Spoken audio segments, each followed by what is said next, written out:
reavivados pela sua palavra, com o pastor Ronaldo de Oliveira.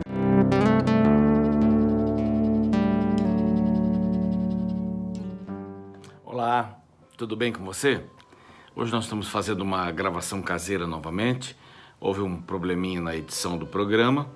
Ele foi ao ar assim mesmo, lá na Novo Tempo, no nosso canal da TV Novo Tempo.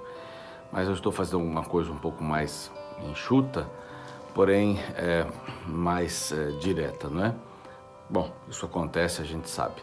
Nós estamos no capítulo 25, esse é o seu programa Reavivados por Sua Palavra, da TV Novo Tempo. O nosso grande objetivo é fazer você estudar um capítulo da Bíblia por dia. Eu faço isso com muito prazer, eu faço isso com muita alegria, sou o pastor Ronaldo de Oliveira. Nós estamos hoje no capítulo 25 de Gênesis, né, esse livro maravilhoso. E aqui acontecem algumas coisas interessantes, né? Vai falar um pouquinho sobre os descendentes de Abrão e Quetura. Você sabe que a primeira esposa de Abrão morre, falece, nós já vimos isso. E agora ele se casa com Quetura e tem alguns filhos com Quetura. E por que essa genealogia, pequena genealogia, está aqui? Na realidade é um capítulo de 3 curtas genealogias, né? Ou de 2 curtas genealogias, de Ismael e também de Isaac. E essa que inicia, então são 3, né? De Abrão e Quetura. Menciona lá os filhos que eles tiveram. Logo no verso 1 nós encontramos lá, desposou Abrão outra mulher, Quetura, não é? Verso 2, deu à luz a Zinra, Joksam, Midian, Isbaque e Sua. No verso 3 aqui, 4, nós encontramos os filhos de Midian foram Efá, Efer, Enoque, Ábida e Elda. Eu tenho que apertar de vez em quando aqui para a música sair legal, né? Então, por que vem essa genealogia? Porque de Midian nasce Jetro. Jetro foi o sogro de Moisés, então aí já começam a cruzar as coisas, as famílias. É bem interessante. O verso 6 diz, porém, aos filhos das concubinas que tinha, deu ele presentes, está falando de Abrão, e ainda em vida o separou de seu filho Isaque, a quem no verso 5 ele diz que deu tudo o que possuía, enviando então esses filhos das concubinas para a terra oriental. Aí surgiram os árabes, né? Também aí uma quantidade de informações sobre isso. Abraão morre com 175 anos e no verso 9 é uma coisa bem interessante. Ele foi sepultado pelos 2 filhos, por Isaque e Ismael. Nós vemos aqui que eles acabaram fazendo as pazes, né? E foram ao sepultamento lá na caverna de Macpela, no campo de Efron, filho de Zoar. Eu tenho aqui um cuco em casa, por isso está fazendo esse barulho. Esse campo que Abraão comprara dos filhos de Et, né? Ali foi sepultado tanto Abraão como Sara. Eles estavam juntos, então, portanto. E agora vem a descendência de Ismael, depois a descendência de Isaque. Você sabe que de Ismael surgiram os árabes e eles volta e meia estão cruzando com os judeus. Infelizmente, hoje há um desentendimento muito grande entre árabes e judeus, e você percebe aqui que isso começou há muito tempo atrás, né? Com um equívoco de Sara e de Abraão querendo adiantar os planos de Deus. Não é assim que funciona, né? Deus tem seu tempo, embora seja uma coisa incrível ter um filho com 99 anos, Abraão, e Sara com 90 anos, né? Mas essa foi a promessa de Deus. Mas Isaac vai falar sobre Isaac, a morte de Isaac aqui, e vai falar sobre os descendentes de Isaac que estão no capítulo 17, verso 20, mais detalhados, mas aqui aparecem os 12 filhos, não é? As 12 tribos, os 12 príncipes, que também tiveram esses nomes como cidades, como cidadelas e como povoados aqui, não é? E o 17 diz assim, e os anos da vida de Ismael foram 137, morreu, foi reunido a seu povo. Aí você já vê o povo do Egito, e aí vem uma explicação. Habitaram, né, esse povo, filhos de Ismael, habitaram de Havilá até Sur, que olha para o Egito, então essa região já, com quem vai para a Síria e tal, e ele estabeleceu fronteira com todos os seus irmãos. Bom, aí já define um pouquinho essa questão dos árabes, e vem os descendentes de Isaac agora aqui. Isaac diz que a sua mãe era Rebeca, filha de Betuel, né? Portanto, eles eram parentes de uma certa forma, eram primos lá de segundo grau, né? Ou terceiro grau. Bom, Isaac orou ao Senhor por sua mulher, porque ela era estéril. Isaac casou com 40 anos, lembra-se, né? Com 40 anos, Abraão pediu que Eliezer fosse buscar uma esposa lá na terra de Betuel, terra de Labão também, né?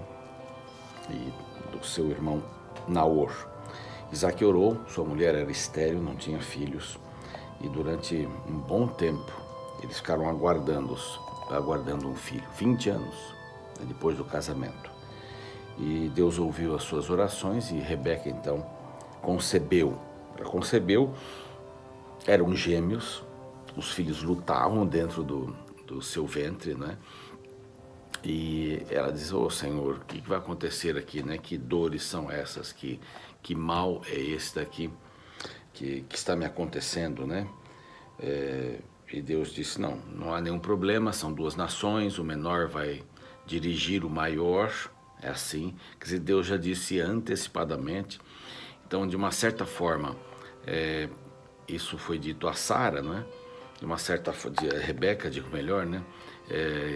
De uma certa forma, então, Rebeca já sabia que o mais novo seria o que receberia a primogenitura, desculpe, seria aquele que receberia a bênção também do seu esposo, porque ele seria o líder do mais velho.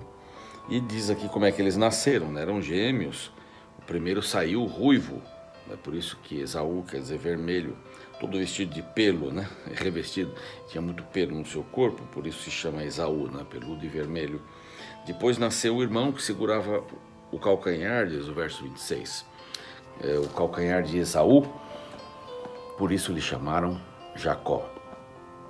Tipo de um usurpador, né? Aquele que quer sair primeiro, né? Que não quer permitir que o outro, enganador, alguma coisa assim. Então, o verso 28 traz aqui um problema muito sério, né? Isaac amava Esaú, porque se saboreava a sua caça, era um homem do campo, era um homem das aventuras, da caça, e Isaac apreciava bastante isso. Mas Rebeca, porém, diz o verso, amava Jacó. Então, essa predileção nunca é boa, né? No casamento, quando a gente tem filhos, a gente não pode privilegiar um, deixar o outro, né? Isso vai criar um problema de autoestima, um problema bastante sério no desenvolvimento, na criação, né? Eu tenho 2 filhos, se você me perguntar qual deles eu amo mais, vai ser muito complicado isso, porque eu amo muito aos 2 e daria meus 2 rins, né? Um para cada um. Seria bastante difícil escolher um, né? Assim também,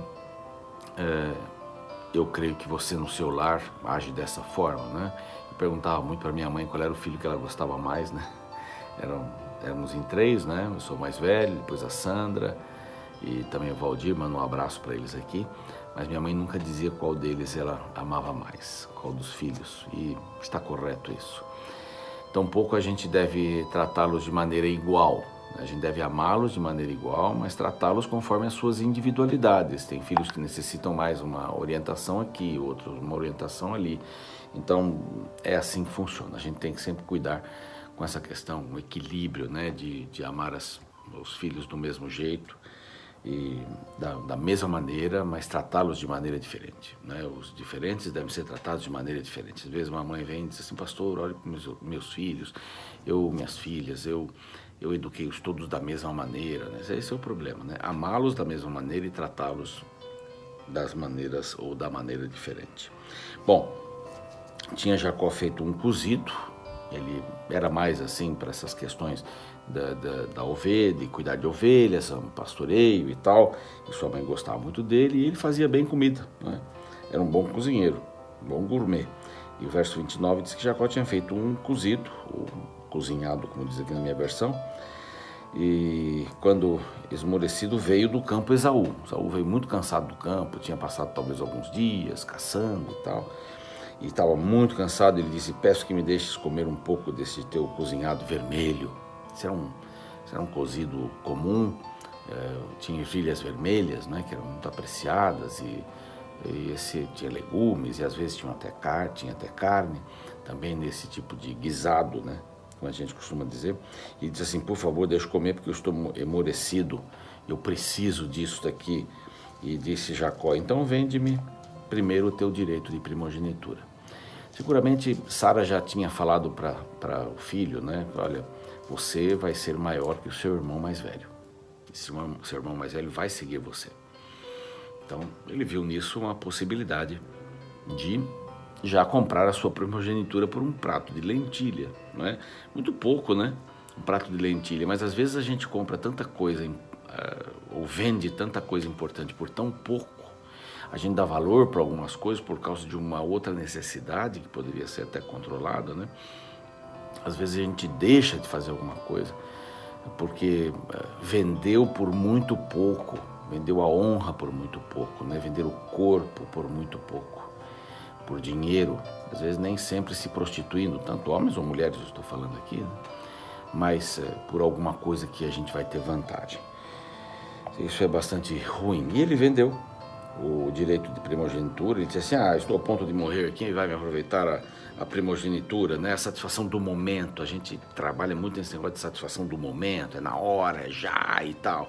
A gente não olha para o futuro muitas vezes, né? E nós deveríamos olhar para o futuro. Então, ele vendeu, e ele jurou e vendeu o direito de primogenitura. Deu, pois, Jacó a Esaú, diz o verso, pão e cozido de lentilhas. Ele comeu, bebeu, e assim desprezou Esaú o seu direito de primogenitura, digo melhor. Vamos dar valor para as coisas que têm valor, não é? Não vamos vender nada por um preço menor do que aquilo que ele vale, não é? A minha honra não tem preço, por isso que eu não minto. A minha honra não tem preço. Não é? O que eu tenho valor. Eu não preciso de nada daquilo que poderia colocar em risco a minha honestidade, a minha palavra. Gostaria de orar com você nesse momento e pense nisso, neste dia. Que você seja feliz. Estude a palavra, arrume a cama e saia para ser Jesus para as pessoas. Pai querido, pedimos a tua bênção para cada um, para cada uma daqueles que estão nos vendo e ouvindo nesse momento. Guarda cada passo da nossa vida, fica conosco, em nome de Jesus. Amém. Até o nosso próximo encontro.